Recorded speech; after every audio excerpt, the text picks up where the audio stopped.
Bob from Georgia here with another video. Another top 10, but not really a top 10. And the idea, I mean, it is a top 10. But retro slasher, and give me the idea. You know, he had a great idea doing all the movies from the year he was born, which I think was 89. And so I'm like, man, wouldn't it be great if I could throw a quick 10 together from 1970? Yeah, right. I don't have 10 movies from 1970, the year I was born. I have one film, which will be my number one on my top 10 of the first decade of my life, which was, of course, the 70s. Born in 70, of course, the 80s, that would make that decade my decade. 1982, perhaps probably my most favorite year as a kid growing up, 12 years old. The Thing. I mean, there were a ton of movies that year. But I thought, you know, he said, do one. And I just started thinking, you know, what can I do? And I thought, maybe I'll just see what I got for the 70s. And so I went through everything, and I thought I'd try my best to pick out my favorite, most impactful films that are in my collection from the 1970s. And then as I started putting the list together, it became obvious to me that I might actually be able to hit every year of the 70s. That is until I realized I did not have a film from 1971.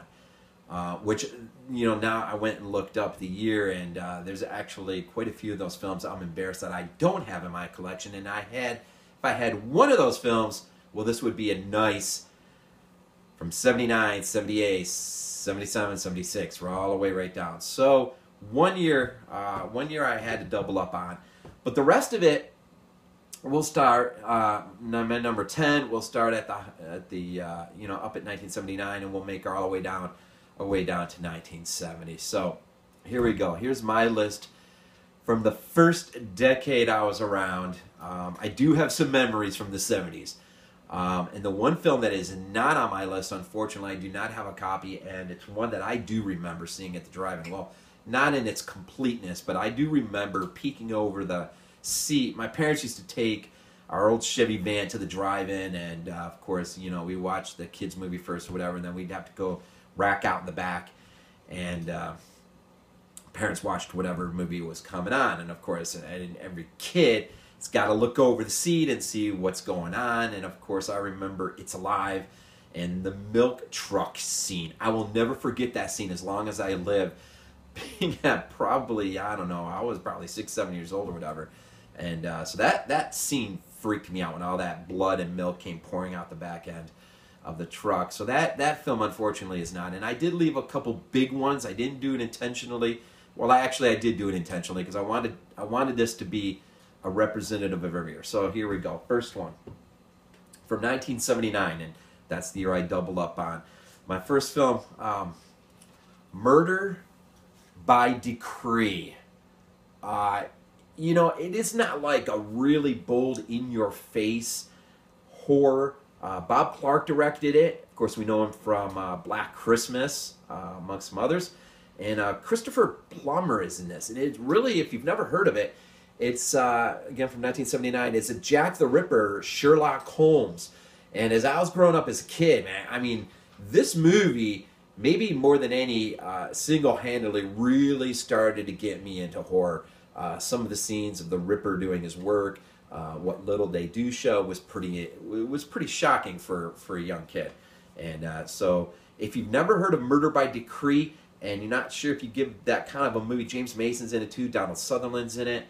Of course, it is directed by Bob Clark, so maybe that's enough to go on.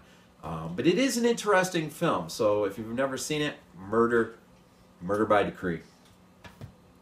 Number 9, of course, Ridley Scott in Alien. Had to throw that up. It's another 1979, of course. That movie, I mean, just scared the crap out of me as a kid, and it is a classic. So number 9, Alien. All right, from 1978, everyone should know what this film is. John Carpenter's Halloween. I remember when this movie started making its way onto whatever it was, the ABC on Monday night at the movies, whatever, it would come on TV. And back then, when a film came on TV like that, it was a pretty big deal. And of course, my parents didn't think I was ready for something like this, but of course, I would sneak out into the hallway and peek around the corner into the living room and get as much as that. The music drew me out, is what it was. The music drew me out of my room, down the hallway, peeking around the corner, getting as much as I could possibly get. And again, I did see this past year on the big screen, which was phenomenal. But John Carpenter's Halloween. Number 7. From 1977, Shockwaves. Ken Wiederhorn, of course, directed it. And some of you may not know that he also would go on to direct Return of the Living Dead Part 2.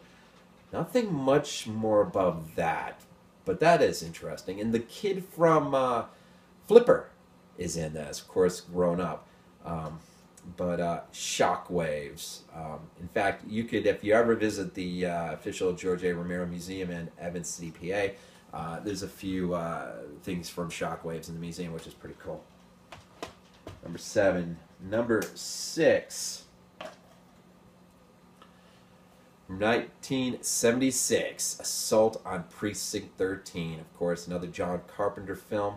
And I don't have the biggest memories in the world of this as a real young kid, but I seem to think I might have seen it early on. Not sure what I would have thought about it. I think, if anything, I would have remembered them being trapped in the end inside, fending themselves off and whatnot.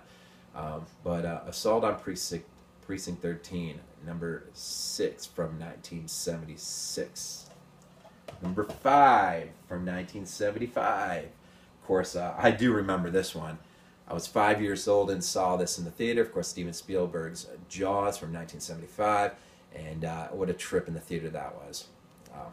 Awesome clap. In fact, if you missed it, AMC's been running the marathons this 4th of July weekend. Number 4 from, of course, 1974. To Vapors, the Texas Chainsaw Massacre.